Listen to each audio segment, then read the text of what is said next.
Salut les amis, je m'appelle Jean. Vous êtes sur la chaîne Garland Shop, une chaîne sur les chaudières électriques et plus encore.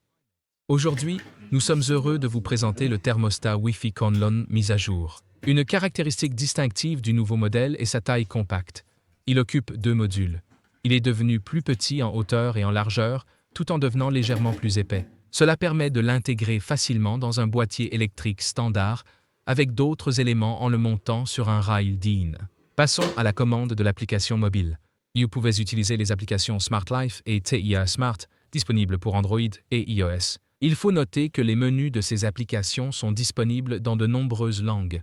Je vais tout démontrer en anglais. Après avoir téléchargé et installé l'application, si vous n'avez pas déjà un compte, vous devrez en créer un. Je ne vais pas vous montrer comment créer un nouveau compte, mais plutôt comment vous connecter à votre compte existant. N'oubliez pas que pour une synchronisation réussie, votre téléphone doit être connecté au même réseau Wi-Fi que le thermostat, et il doit supporter 2 et 4 GHz. L'application peut vous demander de confirmer que vous acceptez d'utiliser la localisation et d'activer le Bluetooth. Faites-le pour garantir un appairage réussi. Ouvrez l'application Smart Life ou TIA Smart et sélectionnez l'option « Ajouter un nouvel appareil ». Sélectionnez la section supérieure intitulée « Électrique » et cliquez sur cette réinitialisation la plus à gauche. Appuyez et maintenez le bouton gauche bleu du thermostat pendant 5 secondes jusqu'à ce que les indicateurs d'appairage sur l'affichage montrent 3 tirets rouges. Ensuite, votre smartphone affichera le nouvel appareil à l'écran. Suivez les instructions à l'écran pour terminer le processus. Vous devrez peut-être entrer votre mot de passe réseau Wi-Fi. Le thermostat Conlon a été ajouté avec succès et est prêt à être contrôlé via votre smartphone. L'étape suivante, après avoir ajouté un thermostat à l'application, est de le renommer. Bien que cela puisse être fait plus tard, je changerai le nom à ce moment-là. C'est pour faciliter la gestion, surtout si vous avez déjà d'autres appareils dans l'application. Il suffit de cliquer sur le nom de l'appareil et d'entrer un nouveau nom qui décrit le mieux votre thermostat. Par exemple, thermostat Conlon dans le salon et confirmer les changements. De cette façon, vous saurez toujours exactement quel appareil vous contrôlez. N'oubliez pas d'enregistrer vos modifications. Et voici notre application mise à jour. Qu'est-ce qu'on voit ici? Tout semble normal à première vue, mais pas tout à fait. Ici, vous pouvez voir la température actuelle, le mode de chauffage. Le statut du capteur de température est normal. La température de mise en marche est de 10 degrés. Température éteinte, 40,4 degrés. Limite inférieure, moins 40. Limite supérieure, plus 140. Les limites de température sont la valeur de température atteinte. Vous recevrez des notifications push. Cette fonction fonctionne en activant ce bouton d'alarme. Réglons la température d'arrêt à 27,3 degrés et l'ampoule s'allume. C'est-à-dire que la chaudière conditionnelle est allumée. Immédiatement, je veux dire ceci. Si vous avez remarqué, maintenant l'étape de changement et de réglage de la température est d'un dixième de degré. Degré et non demi-degré comme c'était le cas auparavant dans l'ancienne version du thermostat. Cela signifie que désormais, ce thermorégulateur peut être utilisé pour réguler la chaudière par la température de l'air, et non, ou pas seulement, par la température du fluide caloporteur. Réglons la température de déclenchement à 22,9 degrés. Je l'ai fait pour que je puisse vous montrer comment allumer et éteindre la chaudière avec ce bouton. Car lorsque la température actuelle est au-dessus de la température minimale réglée et en dessous de la température maximale réglée, elle se trouve donc entre ces températures. Vous pouvez allumer et éteindre la chaudière avec ce bouton. Continuez à parcourir les éléments du menu. C'est l'étalonnage du capteur. Ceci est le délai d'activation.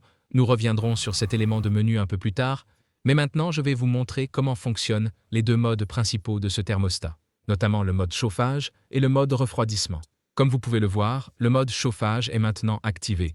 Le thermostat peut également fonctionner en mode refroidissement. Le passage entre ces modes se fait automatiquement et ne peut être effectué manuellement, même si vous essayez d'appuyer sur le bouton correspondant. La sélection automatique du mode dépend des réglages de température. Si la température de mise en marche est supérieure à la température d'arrêt, le mode de refroidissement est activé. Et vice-versa, lorsque la température de mise en marche est inférieure à la température d'arrêt, le mode chauffage est activé. Je vais maintenant vous montrer cela en pratique, en réglant la température de coupure inférieure à 19 degrés. Par exemple 18,5 degrés. Comme vous pouvez le voir, notre chaudière imaginaire est maintenant activée en mode refroidissement, se transformant en climatiseur ou en autre type d'équipement de refroidissement. L'indicateur sur l'appareil est passé du chauffage à la climatisation. Maintenant, je vais refroidir de force le capteur de température, simulant ainsi le fonctionnement du système de refroidissement. Et comme vous pouvez le voir, Notre système de réfrigération dit s'est arrêté après avoir atteint la température réglée. Réglons la température à 22,3 degrés. Comme vous pouvez le voir, le mode est passé automatiquement de refroidissement à chauffage. Le prochain élément de menu est délai d'activation. Qu'est-ce que cela signifie? Cette fonction vous permet de retarder l'activation de la chaudière, ou, dans le cas du mode de refroidissement, pour un certain nombre de secondes. Ainsi, après un certain temps, une fois que la température réglée a été atteinte, la chaudière ou l'unité de refroidissement s'activera automatiquement. Comme exemple, je réglerai le délai à 10 secondes et vous montrerai comment cela fonctionne. Dans notre cas, lorsque la température descend à 19,9 degrés Celsius, la chaudière s'activera, mais avec un délai. Il ne s'allumera pas avant 10 secondes après que la température atteigne la valeur spécifiée. Le prochain élément du menu est l'histoire des enregistrements. Cette fonction vous permet de voir l'historique de fonctionnement du thermostat pour un jour, un mois et une année. Comme vous pouvez le voir, ici les arrêts sont marqués en rouge et les mises en marche en vert. Il est important de noter que seules les informations sur l'allumage et l'extinction du thermostat sont affichées.